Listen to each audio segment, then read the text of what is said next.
Today on the YY family, I'm gonna find out what makes some animals mammals. I have hair. My dad's gonna show me how planes fly. Time for the protective glasses. Zygo and Grandpa Matta are gonna show me all about eclipses. Oh, no!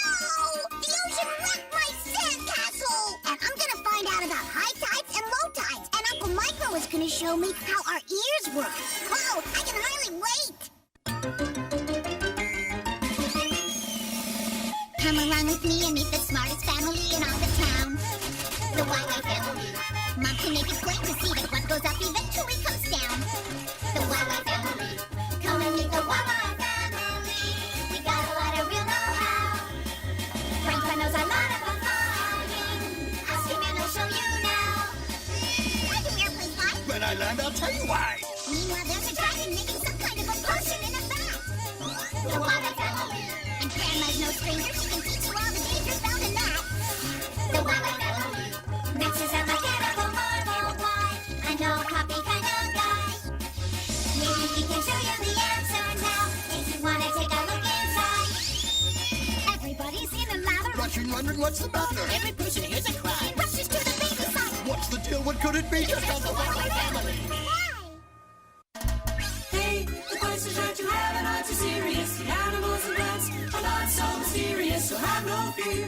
Everything will be made clear. Banana Quick and Quack are here.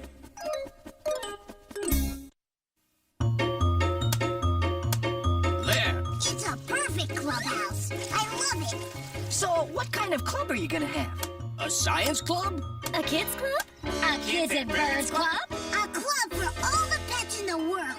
For lions and tigers and bears and fish and whales and... They wouldn't all fit. Maybe you should make it a club for mammals. What's a mammal? You are, Victor. But why am I a mammal? There are a few simple features that all mammals have that make them different from other animals. All mammals are vertebrates, like you. See how your ribs attach to your backbone? A backbone makes me a vertebrate? Exactly. That's what vertebrate means. Then cows and bears and kitties are mammals too. Yes, but there are more rules for mammals. They're also warm-blooded. That means mammals can keep their own bodies warm. That's why Zygo always feels warm. But a reptile like me feels cold unless I've been someplace warm. Got a hot rock?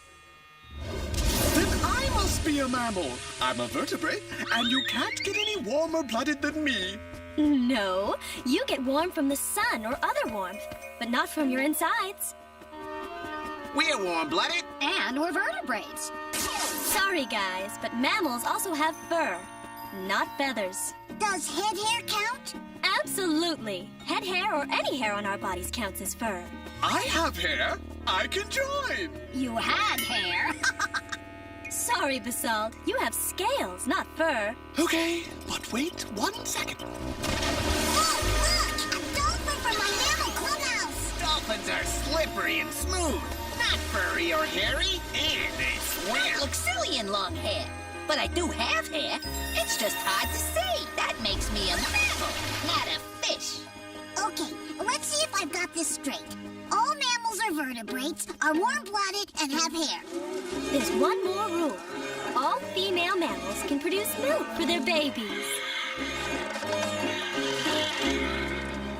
I have milk for babies. I can keep my body warm. I'm a vertebrate, and I have hair. Now can I... This is so embarrassing. Who wants to be a mammal anyway? Mammals can't fly, like us. You need feathers for that. That's right. And I know they're mammals because they're warm-blooded vertebrates with fur who make milk for their babies. Mammals come in all shapes and sizes. And they're all warm-blooded vertebrates with fur, like me. Come on, Basalt. We already explained that you're not a mammal. But I want to play in the clubhouse, too. You know, Mom, maybe a mammal club isn't such a great idea. I miss Basalt and all the other animals. Nope, we need a clubhouse where we can all be together. We're all all too special to be left out.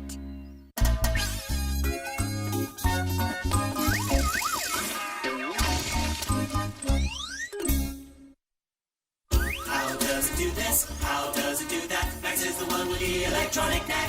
Machines are his thing, so don't go berserk. That's on the job. You'll find out how they work.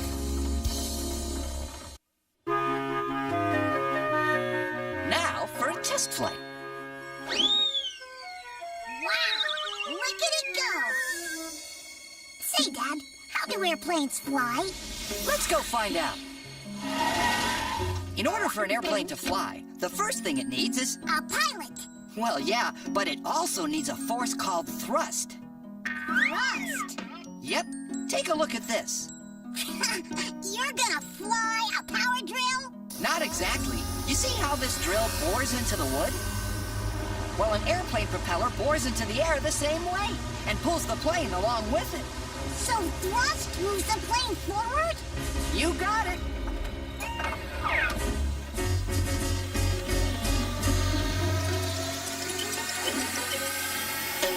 Large planes use jet engines to provide thrust. How does a jet engine produce its thrust? I'll show you.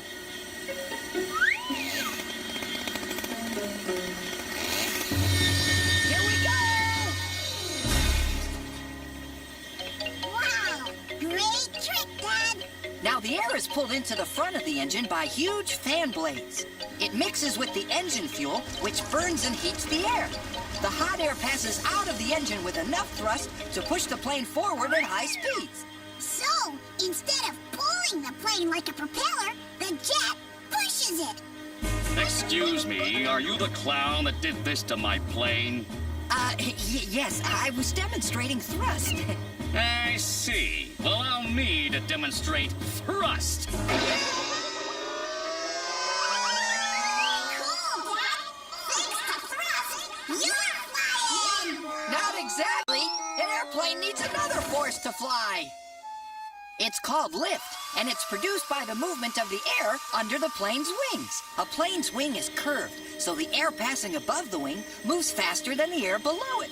This produces a difference in air pressure, which forces the wing upward. Now, let's check out thrust and lift firsthand. Oh, Dad!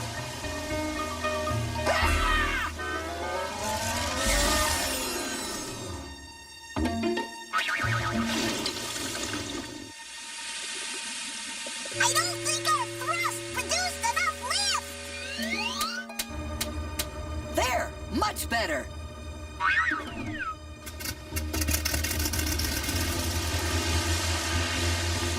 Hey, Dad! We seem to have picked up some water. That's good. A perfect opportunity to demonstrate weight. You see, you need enough thrust and lift to overcome the weight of the plane. The final principle is called drag. Air friction acts to hold the plane back. Thrust and lift have to be stronger than drag and weight. And you see what happens if they're not. Thanks, Dad. Now I understand how a plane flies. If I ask you how a restaurant works, can we go have some lunch? I thought you'd never ask.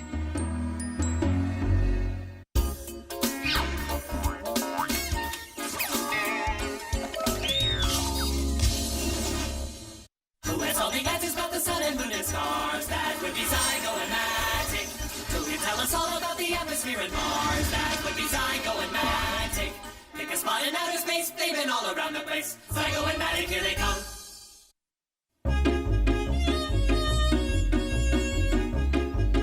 Hey, everyone, come and see! It's an eclipse! Oh! This is it! A total eclipse of the sun! Oh!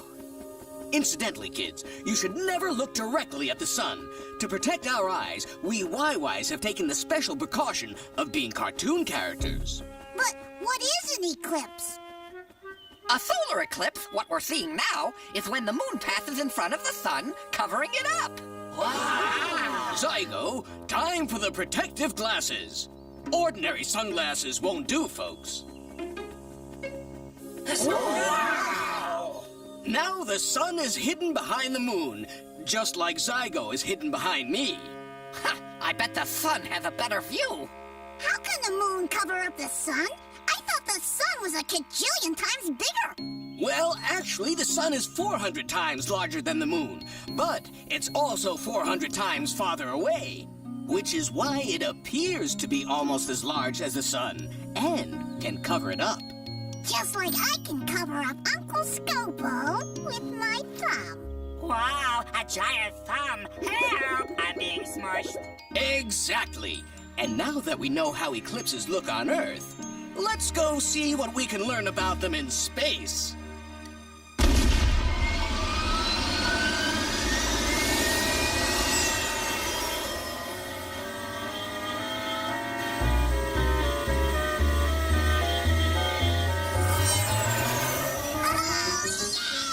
As you know, the Earth moves in a circular orbit around the sun. It takes a year to complete just one orbit. And the moon orbits around the Earth once every 28 days. So we should have an eclipse every month. It would seem that way. However, the moon's orbit is tilted slightly in relation to the Earth's orbit. Oh, okay. So the moon sometimes passes under the Earth and sometimes above it. There can only be an eclipse when the moon passes the crossing point of the two orbits, and when, at that point, the sun, Earth, and moon are lined up. So how often do eclipses happen? At any one place on the Earth, you can see a total eclipse of the sun every 300 years. But you'll get partial eclipses more often than that. Partial eclipses? Yes, when the moon only hides a bit of the sun. Hey, does the moon ever get covered up? Yep, there's an eclipse of the moon every 2 years or so. Ooh, I want to see one.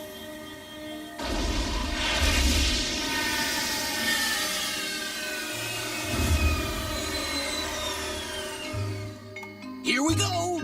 The moon is about to move into the Earth's shadow. And since it's not lit by the sun anymore, it grows much darker. But it doesn't disappear completely. Oh, wow. That's beautiful. Oh! With all this talk of the moon, looks like Zygo spaced out.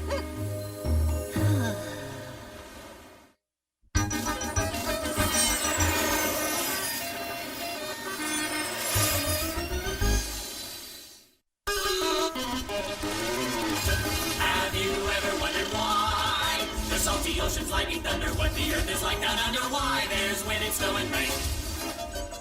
Let Eartha and Basalt explain.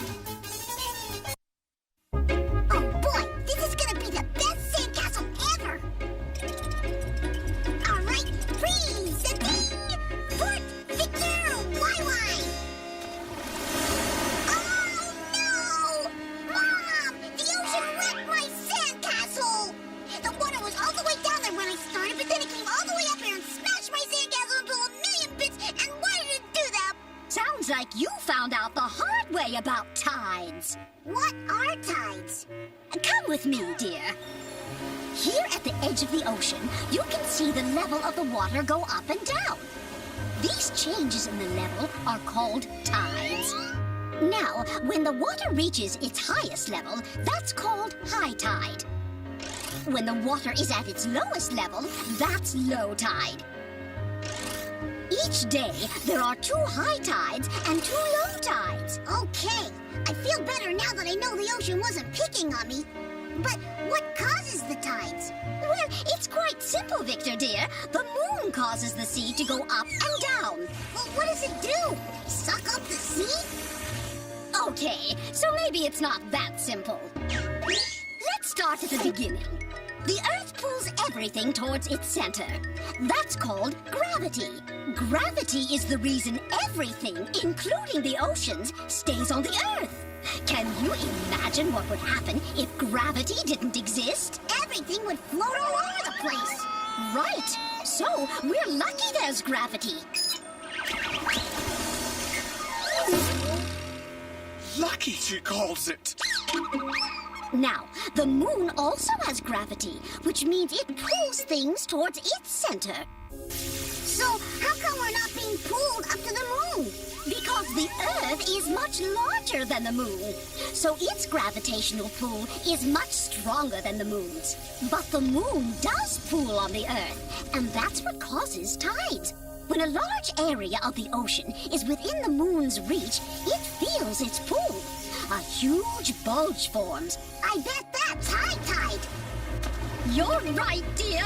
And then as the Moon travels in its orbit around the Earth, it moves away from the water it was pulling on. And since the water is no longer being pulled by the Moon, Low tide.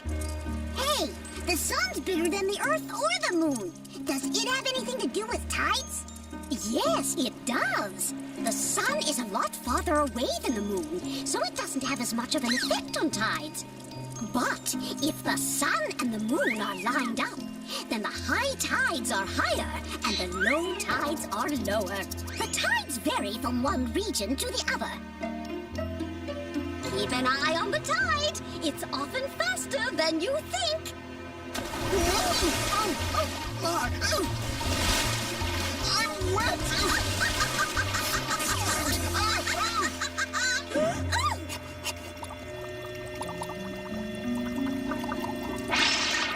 Yeah, especially when there's a dragon around.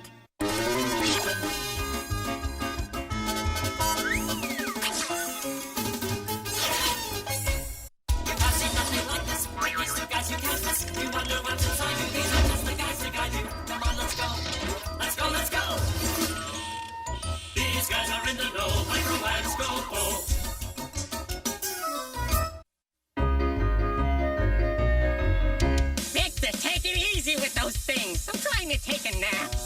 Oh, sorry, Uncle Micro. Why don't you put cotton in your ears? I tried that. Uncle Micro, how could you hear with all that cotton in your ears? Hey, how do we hear? Let's go. Where are we, Uncle Micro? We're just inside a human ear. Hey, there's an echo. Hello. Hello. I must be hearing things. Oh well, time to practice. This is the tympanic membrane, better known as the eardrum. Yeah, it doesn't look like a drum. Sure it does. Use your imagination. You see, sound waves enter the ear. The sound waves hit the eardrum, creating vibrations. And that's why we hear sounds. Well, there's more to it than that. There always is. Now we're in the middle ear. Over there is the back of the eardrum. What are those funny-looking things? Those are tiny bones called ossicles. They're also known as the hammer, anvil, and stirrup. The ossicles transmit the vibrations from the eardrum to the semicircular canals of the inner ear. Note how the vibrations travel to the inner ear. Whoa, no more late-night TV for me. Scopo, stop clowning around and get down to mad this instant. This instant was just a figure of speech, you know. Where was I? The vibrations travel to the inner ear. Right. Put these on and follow me. Whoa, where are we now, Uncle Micro? We're in the semicircular canals of the inner ear. This fluid transmits the vibrations from the ossicles. The hammer, anvil, and stirrup. Radio. Now then, these tiny hairs are moved back and forth by the vibrations. At the moment, they're also being moved back and forth by Scopo. The hairs send signals into the auditory nerve and up to the hearing center of the brain, which translates the signals into recognizable sounds. I said clean up your room. I heard you! Well, I think we've seen enough of the inner ear, thank you. Now that things are under control, let's see if the gizmo can tell us where we are. We're inside the ear of a rock musician about to practice. Rock musician!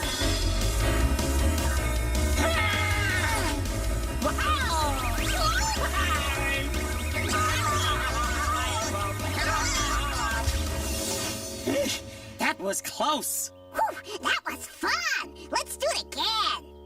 Yeah, maybe another time. And now then, if you'll excuse me, I'm going to take my nap. Micro? And I don't want to hear any more drums.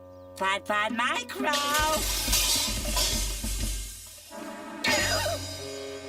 Why don't grown-ups ever listen?